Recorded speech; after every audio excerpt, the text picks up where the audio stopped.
Hello viewers of Kritika's Vision. If taking from the previous lecture series, that is part 7 of our lecture series on class 8 from Traders to Rulers chapter, we will discuss now the British expansion policy from 1848 to 1856. Now after taking over as Governor General in 1848, Lord Dalhousie became the final stage of annexation. So he devised a policy called Doctrine of Lapse. According to this policy, when the ruler of the kingdom under British protection, that is subsidiary state, died without a natural heir to his throne, his territory would not automatically pass to the adopted child, but would lapse, that is, become a part of British dominion. Now, unless the adoption has been earlier rectified or approved by the Britishers. Lord Dalhousie annexed Satara, Nagpur, Jhansi on these terms.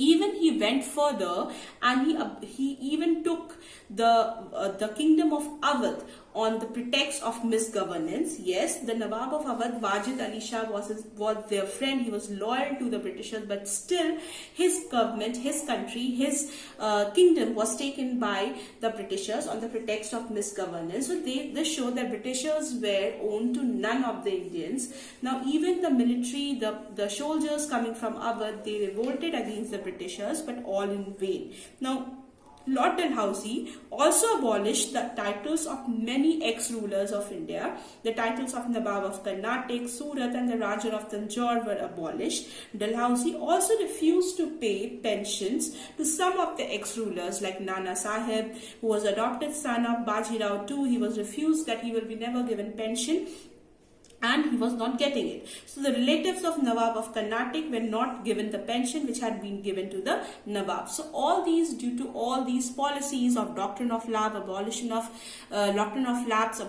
titles, then annexation of Awadh on the pretext of misgovernance, all these made Indians very angry, but it gave a fresh lot of new territories, more money and more resources at the disposal of the Britishers. So basically Britishers succeeded in India, and the reasons for the success was that Indians lacked unity, and so Britishers were very easily applying the policy of divide and rule. Most of Indian rulers were more loyal to the Britishers than to their Indian counterparts. The Indian army were poorly trained and even not such disciplined as Britishers. The Indians were technologically backward, and the British strength lay in the navy, which was not there with any of the Indian rulers. So by the middle of 19th century, the British were the supreme power in India. Starting from Bengal, they conquered almost the whole part of a country.